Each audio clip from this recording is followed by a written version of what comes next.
Bienvenidos a todos nuestros futuros Ecomasters, a los que ya son Ecomasters y a toda nuestra comunidad de Cuideas que siguen nuestro canal de YouTube y también a todos los que nos siguen en nuestras redes sociales.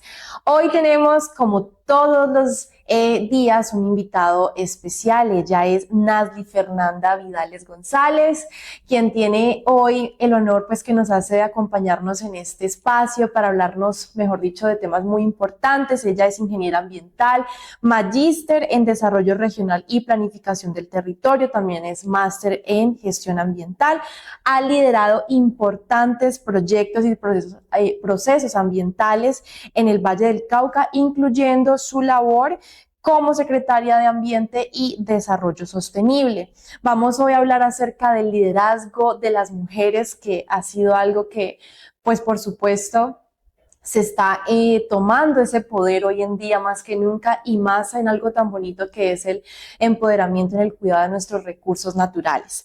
Vamos también a hablar un poco acerca de economía circular, vamos a hablar de las oportunidades y los retos de nuestra región para construir un futuro mucho más sostenible.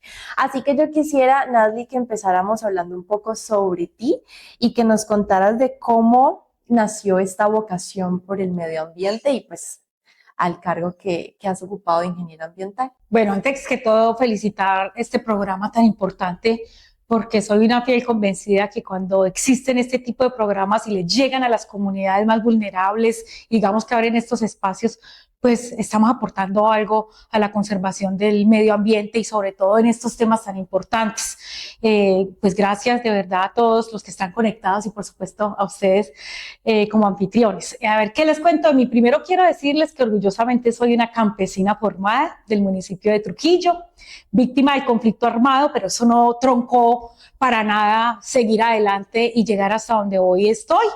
De vendedora de perros y hamburguesas llegué a ser la primera secretaria de Ambiente y Desarrollo Sostenible del departamento del Valle del Cauca, que de verdad no me lo esperaba, pero llegó. Yo creo que esos espacios, esos sueños y esas metas siempre se llegan cuando uno tiene un propósito y cuando los sueños no se troncan, sino que uno quiere seguir soñando y seguir avanzando. Y de formación, como tú lo dijiste, soy ingeniera ambiental, pero también me gusta mucho estudiar. Actualmente soy candidata a doctorado en proyectos. Me gusta mucho trabajar proyectos comunitarios que de alguna manera impacten a las comunidades y hacia eso me especialicé. Y estoy en 9º semestre de Derecho porque considero que el derecho es un matrimonio perfecto con lo ambiental y de alguna manera he logrado encontrar algunos espacios importantes en el derecho. Yo creo que hay que saber mucho de la normatividad para poder avanzar un poco en temas ambientales y sobre todo lo que está pasando a nivel nacional, internacional y por supuesto local, que es el tema de cambio climático. Sin duda el derecho es un aliado importante en la conservación y protección de nuestros recursos y de las comunidades que allí habitan. A mí me gustaría que habláramos también acerca de pues, este papel tan importante que ocupaste como secretaria de Ambiente y Desarrollo Sostenible. ¿Qué aprendizajes te dejó el liderar un espacio como esto y trabajar con la comunidad? Bueno, yo creo que lo más importante es que cuando uno aprende a conocer lo que uno tiene y a valorar lo que uno tiene, entonces se va interesando hacia esos aspectos. Para el caso mío, una trujillense, un municipio cafetero afectado por la violencia, campesina, entonces uno se va interesando como en esos temas de cómo podemos aportar, cómo podemos lograr que no solo sea yo, sino muchas personas trabajando por garantizar un futuro mejor. Y yo creo que el interés hacia los temas ambientales me llamó mucho la atención, porque yo veía cómo poco a poco se iba transformando el ecosistema en temas de infraestructura y se dejaba de ver esos paisajes tan hermosos. Todavía hay unos relictos y yo creo que esto es importante en el sentido de que yo voy a dejar una huella y que muchos deben de sumarse para que nuestras futuras generaciones y las presentes pues tengan la oportunidad de ver todavía ríos vivos, todavía de ver bosques, de ver eso. Entonces me surge ese interés en el tema ambiental y empiezo como a indagar y a mirar cómo en ese momento en que yo salgo del colegio estaba de moda la ingeniería ambiental. O sea, paradójicamente estaba de moda esa carrera, ingreso y empiezo, digamos, a aprender muchísimo. Y luego cuando salgo de la universidad, Entonces ya salgo a desaprenderme. ¿Por qué digo a desaprenderme? Porque uno aprende mucho en la universidad temas teóricos, pero a la hora de ir a implementar las acciones es totalmente diferente el panorama. Y luego de desaprenderme otra vez a reaprender de esos conocimientos de las comunidades.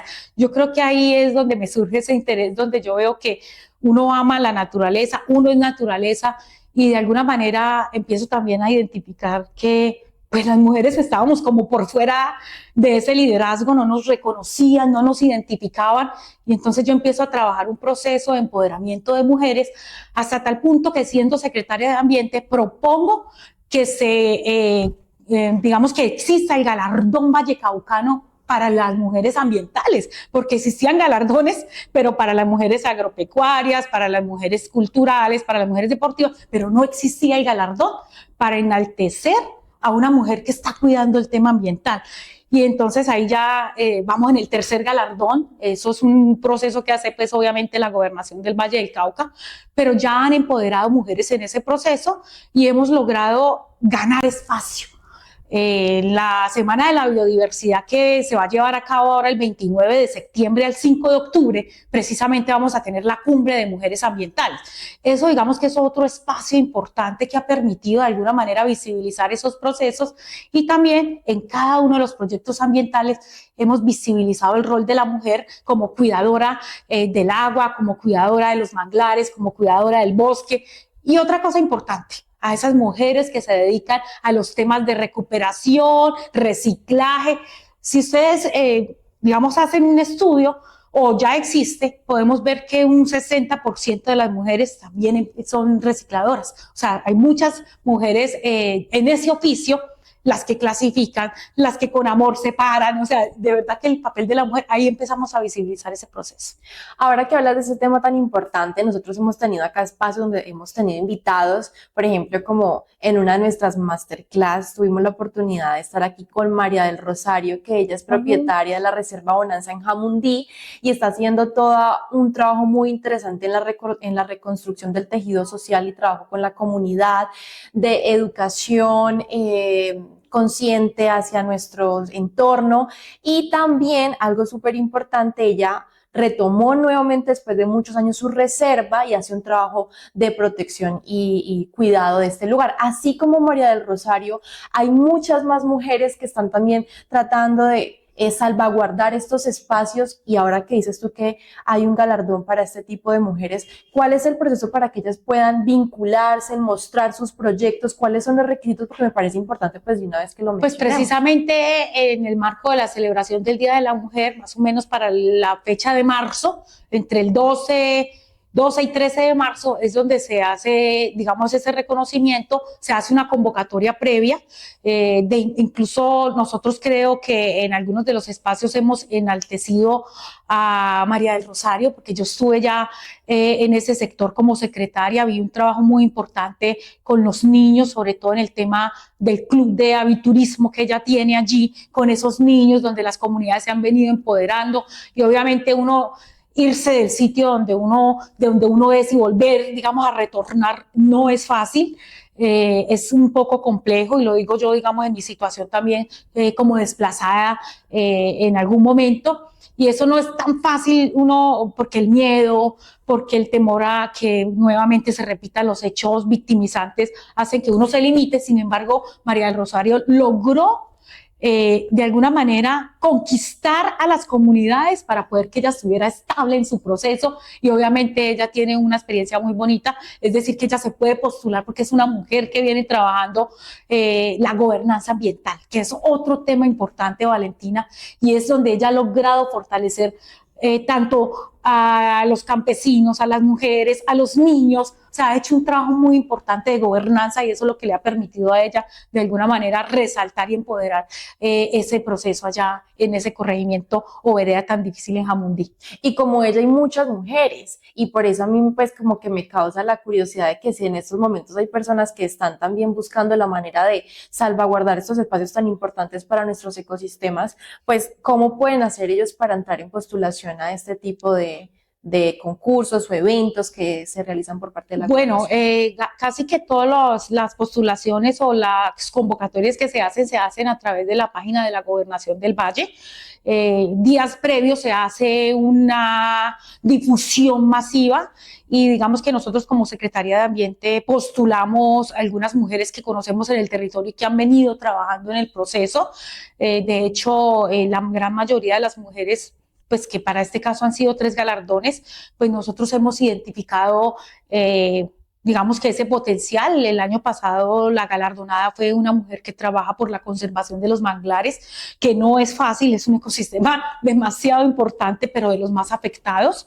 Y esta mujer ha venido empoderando el tema de los manglares, así que la convocatoria es abierta, está por las páginas de la gobernación, la Secretaría de la Mujer es la que potencializa eso y nosotros como Secretaría de Ambiente y la Secretaría de Agricultura y digamos que dependiendo del sector, pues vamos también visibilizando esos procesos. Bueno, pues me parece importante que este tipo de iniciativas se conozcan por parte de nuestra comunidad. Para los que de pronto deseen postularse, ya saben que hay este tipo de oportunidades. De hecho, aplican los recicladas, las mujeres ¡Ay, recicladoras, espectacular! aplican las mujeres que estén promoviendo temas de educación ambiental en sus territorios, en sus sectores. O sea, no es una convocatoria para mujeres rurales solamente, sino que si hay una mujer que en su proyecto o en su actividad viene promoviendo procesos de economía circular, viene promoviendo procesos de educación ambiental que impactan significativamente a las comunidades, aplica.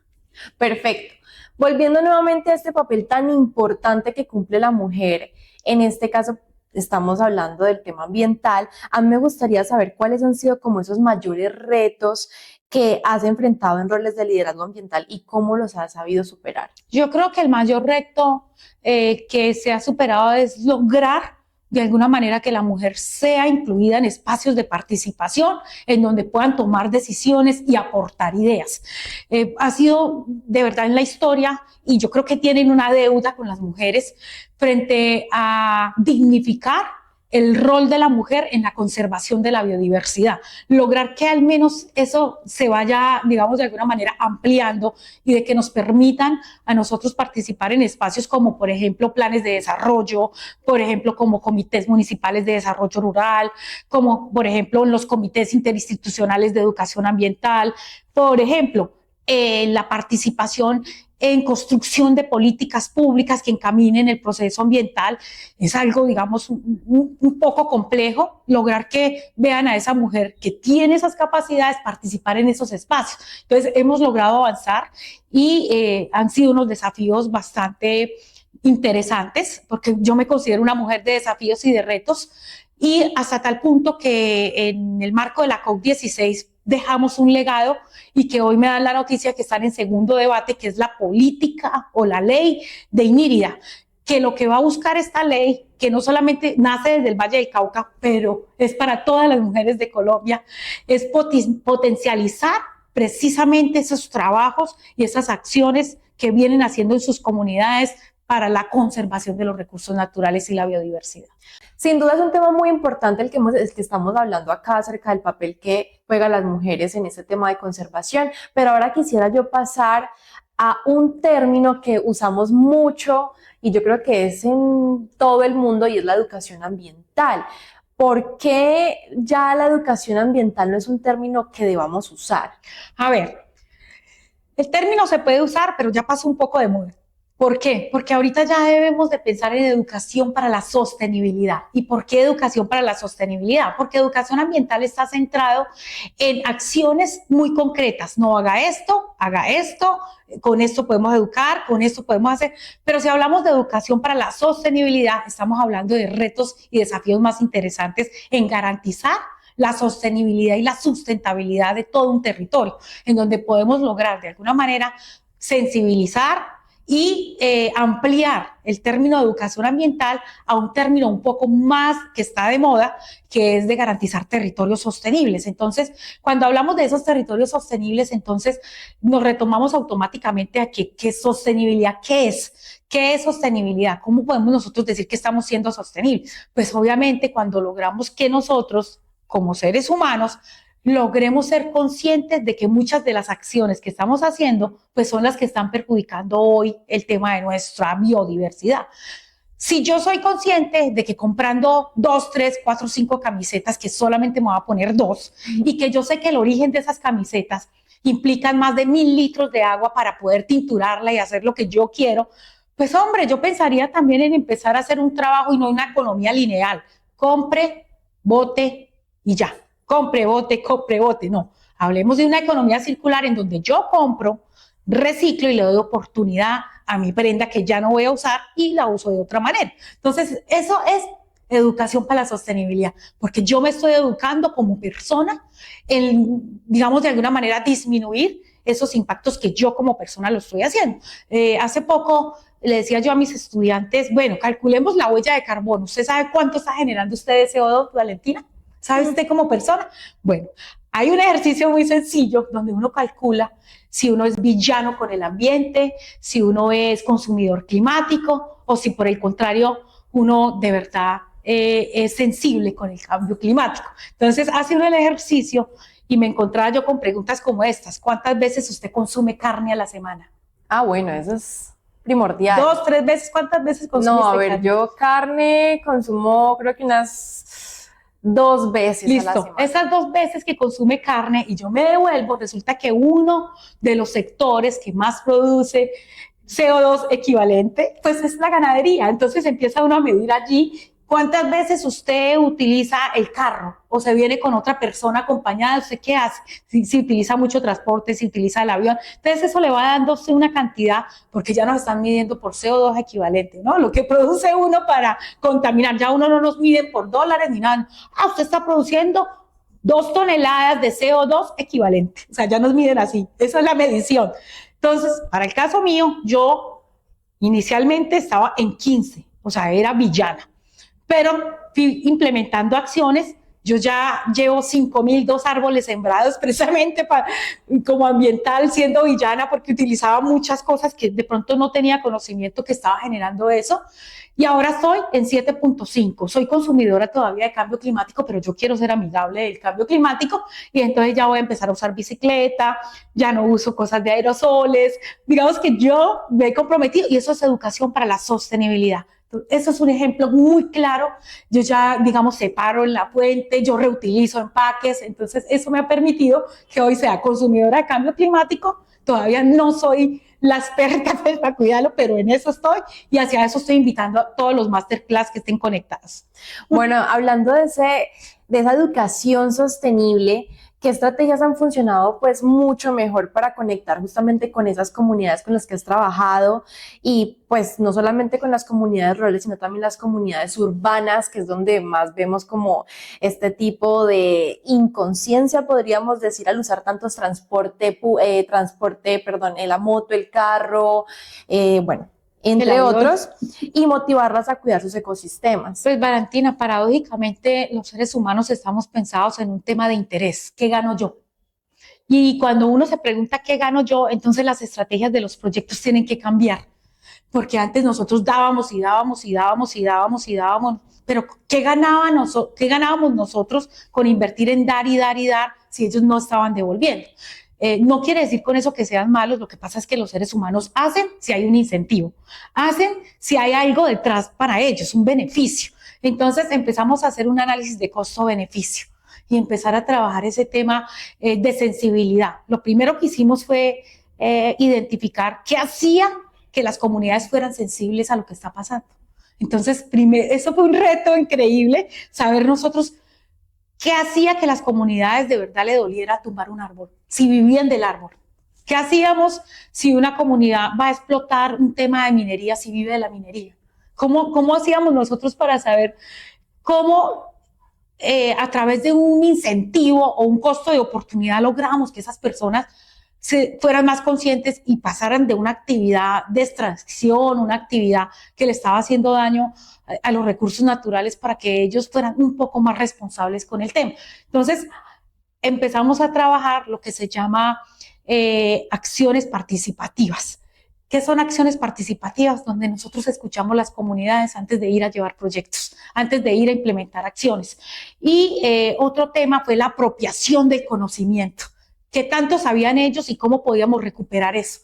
Entonces, en ese orden de ideas, nosotros empezamos ya no a hablar Le voy a dar un ejemplo de lo que estamos haciendo. No empezamos a hablar de restauración ecológica, empezamos a hablar de restauración cultural. Cómo la cultura nos permitía, la cultura de esas comunidades nos permitían restaurar y conservar esos ecosistemas.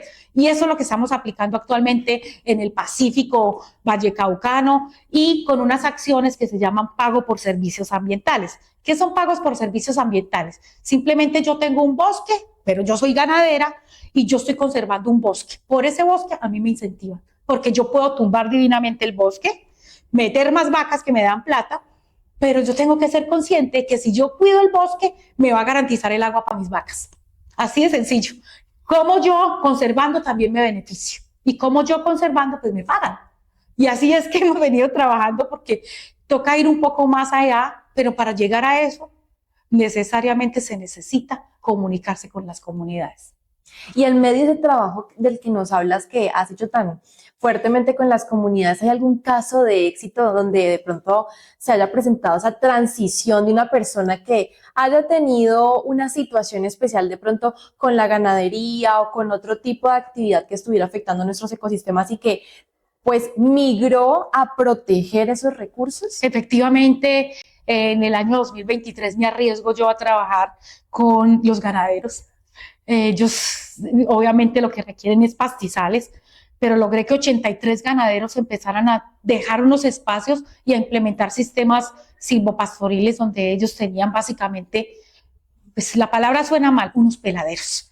Hoy en día son ganaderos responsables que han hecho aislamiento en los nacimientos, que han reemplazado que las vacas no vayan allá directamente a la fuente, sino que tienen bebederos sustitutos, es decir, las vacas no llegan directamente a la fuente hídrica, que comprendieron que sembrando árboles de leguminosa pueden de alguna manera conservar, pero también seguir con la actividad ganadera, que de alguna manera quieren más adelante incursionar en créditos de carbono y seguir trabajando con el tema de la ganadería. Entonces logramos reducir un poco y concientizar, y digamos que eran ganaderos que decían, listo, yo estoy deteriorando mi finca, pues si hay prácticas adecuadas las vamos a hacer, porque es que no hay nada más, digamos, sensible que coger una persona y decirle tiene que hacer esto, o sea, le toca en el bolsillo y lo afecta, pero si uno le dice esto le va a ayudar al bolsillo, lo hace. Por supuesto, las personas siempre quieren ver de alguna u otra forma oportunidades y en este tipo de espacios pues hay que buscar no decirle a la persona no lo haga, sino decirle te puedo brindar esta solución. Hablando de eso, ¿qué oportunidades ves en el Valle del Cauca para los emprendimientos sostenibles? No, pues le cuento que el Valle del Cauca tiene muchísimas oportunidades, sobre todo porque precisamente estamos discutiendo en este momento y aportando a la construcción de una política pública de bioeconomía. ¿Qué es bioeconomía? Digamos que es un término que ya existía, pero que para el Valle del Cauca se viene fortaleciendo esos procesos de emprendimientos conscientes que han llevado de alguna manera a que un emprendimiento no solamente usufrute de manera responsable los recursos naturales, sino que además transformen vidas. Para el COVID-19, por ejemplo, cuando hubo la pandemia, las personas empezaron a decir, tengo que alimentarme mejor, tengo que adquirir unos nuevos hábitos, tengo que mirar cómo organizo, digamos que eso nos enseñó, obviamente se llevó muchos amigos, conocidos, a algunos se les llevó familiares, pero ¿sabe qué nos trajo consigo? Y yo digo, Valentina, que hay que aprovechar el mal tiempo para sacar estrategias tan importantes como las que nosotros hoy estamos sacando, y es el tema de emprendimientos conscientes, y conscientes con uno mismo, que me van a servir a mí, pero que también le van a servir a la naturaleza. Entonces, esos emprendimientos hoy en día están incursionando en mejorar cada vez sus prácticas y lograr un sello que es el sello verde, que lo da el Ministerio de Ambiente y Desarrollo Sostenible a través de las autoridades ambientales, que para el caso del Valle del Cauca tenemos al DASMA aquí en la ciudad de Cali, la CBC para todo el departamento, y en Buenaventura tenemos el establecimiento público ambiental, que es quien tramita eso ante el ministerio, y esto, digamos, de alguna manera le da un sello verde a estos emprendimientos y le da un plus, un marketing, digamos, una potencialidad de poder participar en varios espacios en donde ya hay almacenes de cadena, aliados comerciales interesados en emprendimientos conscientes y negocios verdes que permitan de alguna manera el bienestar del ser humano. Bueno, Nazli hace un momento nos estaba hablando acerca de la economía circular, que es un término que en definitiva hay que hablarlo en este momento, y quisiera enfocarlo en cómo se puede aplicar la economía circular en las comunidades que en este momento están trabajando en procesos ambientales. Bueno, primero que todo hay que decir que la economía circular hay que volverla moda y realmente lo estamos logrando. Pero para hacer la moda hay que hacerla sexy, hay que hacerla atractiva, que les guste a las personas. Por ejemplo, esta camiseta que tengo puesta es hecha con 3 jeans que yo ya no me colocaba. Entonces, de ahí sale una nueva prenda. Digamos que enamorarse de ese proceso, hacer sexy esa economía circular, garantizar que uno puede darle una segunda oportunidad a la ropa o una segunda oportunidad a un producto que quizás sirva de materia prima para otra actividad. Ahí estamos hablando de economía circular. Es fácil realmente empezar, digamos que la línea por donde más se habla de economía circular es la de residuos sólidos. Paradójicamente, casi que muchos de los emprendimientos de economía circular están hacia el tema de reutilización, reciclaje y recuperación, para nuevamente retornarlo a la cadena productiva. Entonces, el plástico nuevamente va a una transformación en donde ya están sacando piezas para viviendas, pisos, sillas, posteadura plástica, pero no plástico de un solo uso. Estamos hablando de plásticos que recuperan y que van a una cadena y nuevamente se convierte en un producto nuevo, una materia prima para otra actividad.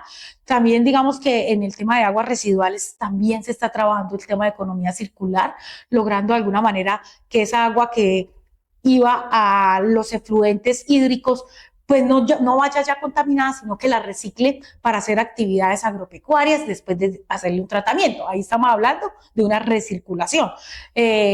Para el caso, por ejemplo, de la biomasa, que es la generación de residuos orgánicos, pues por ahí se está generando energía, se está generando otro tipo, digamos, de energías alternativas que están permitiendo también que esa biomasa ya no vaya a los rellenos sanitarios, sino que se reduzca ese proceso. Entonces, hablar de economía circular es básicamente que lo que ustedes compren nuevamente haga el ciclo. Entonces, allí se rompe el de que uno compra y bota, compra y bota. Esa era la economía, como lo decía anteriormente, la economía lineal, donde uno solamente compraba y luego desechaba. No, ahora compro, reciclo, recupero, reutilizo. Esa es como la economía circular y vuelve otra vez al ciclo. Bueno, importantísimo esa parte, y ahora quisiera saber qué papel crees que tienen los emprendedores verdes para aportar de alguna u otra manera al desarrollo regional. Pues yo creo que es un papel muy importante, porque si todos los emprendimientos fueran emprendimientos conscientes que obviamente generen economía para estas familias, pues realmente nosotros no estaríamos sufriendo tanto en el tema del calentamiento global, porque básicamente las actividades antrópicas o lo que estamos haciendo nosotros, pues son los causantes de que hoy tengamos una situación de casi 1.2 de grados Celsius de temperatura, que eso es increíble. Ya han habido víctimas por el tema del calor. Entonces, tener emprendimientos conscientes o verdes, como usted le dice, Valentina, pues nos permiten de alguna manera que la naturaleza respire, que nosotros estemos transpirando cambio climático. Y cuando digo transpirando cambio climático, es ser consciente de que lo que hagamos no le haga daño a la atmósfera, no le haga daño al planeta. Y sobre todo, que estos emprendimientos conscientes no solamente beneficien o sean soluciones basadas en la naturaleza, sino además soluciones basadas en el bienestar de la persona. Entonces, todas esas cosas, de alguna manera, uno busca que cada vez las empresas sean un poco más responsables, sean un poco más conscientes y no simplemente ignoren el panorama en el que hoy estamos atravesando, donde países enteros pues ya están sufriendo esta situación de cambio climático. Nazli, hace un momento usaste una palabra que yo creo que sería bueno explicarla también acá: actividades antrópicas. Bueno, las actividades antrópicas son las actividades que el ser humano hace en la naturaleza.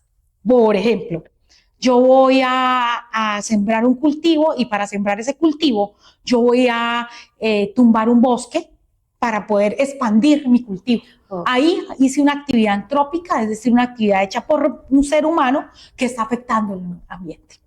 Ah, bueno, listo. Ahí ya nos queda mucho más claro. Es que yo creo que es bueno como que vayamos hablando un poco de esos términos y yo sé que de pronto me puedo volver un poquito, pero hace un momento surgió la duda y no lo pregunté.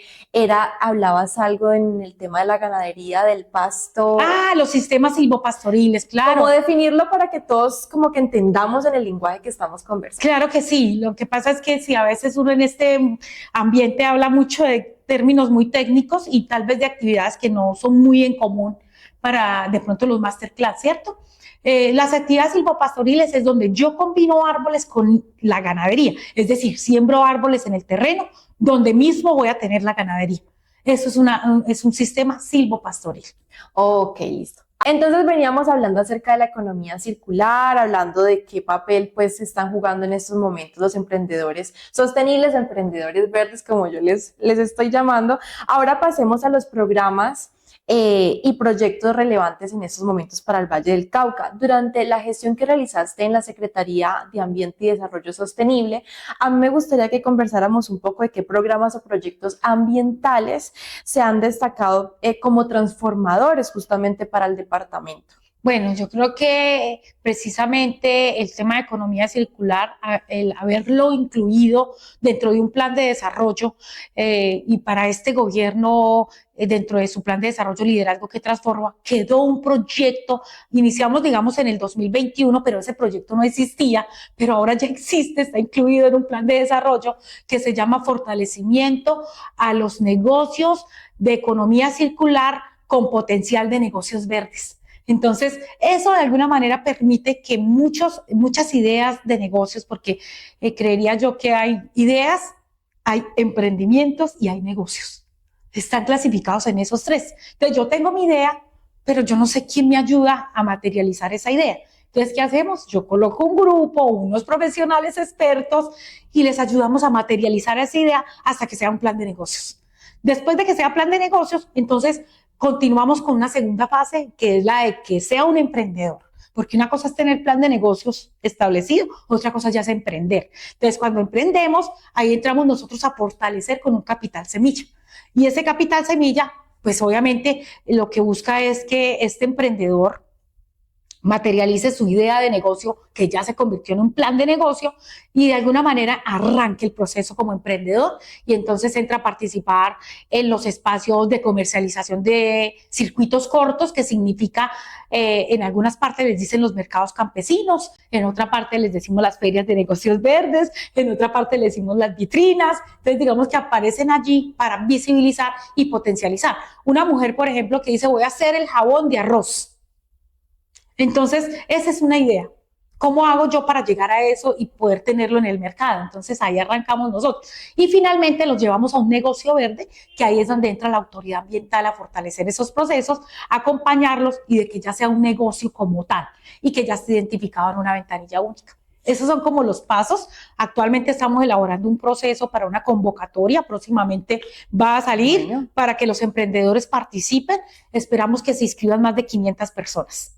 Nasli el día de hoy nos ha inspirado, nos ha enseñado, nos ha motivado y hemos podido recopilar demasiado conocimiento en un solo momento, en un solo video, que de verdad siento que va a ser de gran aporte para todos los que en este momento siguen todos nuestros canales de comunicación, y nos hemos dado cuenta que para los emprendedores conscientes sí hay una y mil oportunidades de poder darle una visión diferente al emprendimiento, de que podemos emprender de forma más consciente, de que podemos emprender generando un impacto ambiental positivo en nuestro planeta. Así que muchas gracias, Nasli, por este espacio, porque de verdad ha sido muy enriquecedor, no solamente para los que están allá, sino también para mí y para todos los que van a tener la oportunidad de ver más adelante este video, que incluso va a estar aquí siempre para que ustedes lo puedan ver y compartir las veces que quieran. Yo creo, Valentina, que una de las cosas que uno debe hacer en lo terrenal es precisamente brindar ese conocimiento, no llevárselo cuando uno parta de lo terrenal, dejar acá esa huella que uno quisiera que todas las personas fueran conscientes de esta situación. Y yo creo que con pequeñas acciones estamos logrando grandes cambios. Y yo creo que eso es lo más importante y que debemos de pensar en un futuro. no pensar solamente en lo que estamos haciendo en este momento, sino en lo que en el futuro implica lo que estamos haciendo. Y para todas esas mujeres, voy a decir la palabra que usamos acá en Colombia, berracas como Nazli, que han sabido salir adelante, pues espero que esto haya sido de verdad ese impulso que pueda darles a ustedes esa aspiración de seguir visionando su emprendimiento en pro de la sostenibilidad de nuestro planeta. Así que nos vemos en otra próxima masterclass y espero que, bueno, de verdad esto lo puedan compartir con muchas personas y no se lo guarden, compártanlo. Esperamos poder vernos en otro espacio. Muchas gracias, Nancy. A ti muchas gracias. Hasta la próxima.